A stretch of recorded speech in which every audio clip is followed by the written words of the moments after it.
আসসালামু আলাইকুম। গত ভিডিওতে আপনারা সেমাই পুডিংয়ের একটা ডেজার্ট দেখেছিলেন। তো আমার অনেকের রিকোয়েস্ট ছিল যে এটা রেসিপিটা শেয়ার করার জন্য। তো আমি এখানে ১ কাপ দুধে ২টা করে ডিম দিয়েছি এবং ১ কাপ দুধে ৪ চামচ চিনিটা অ্যাড করে নিয়েছি। চিনিটা আপনারা আপনাদের স্বাদ মতো ইউজ করতে পারেন।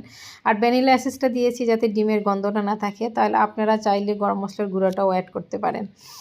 তো সেমাইটাকে আমি এখন দেখা যায় ঘি এবং গরম মসলা দিয়ে একটু ভেজে নেব। তারপর ক্যারামেলিটা ওভারঅল পুডিংয়ের ক্যারামেলির মতোই বানিয়ে নিলাম। ক্যারামেলিটা আমার হয়ে গেল।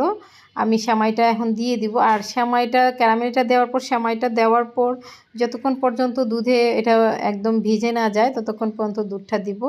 তো এই ছিল আমার ছোট্ট কিছু টিপস। আশা করি আপনাদের ভালো লেগে থাকবে। আল্লাহ হাফেজ।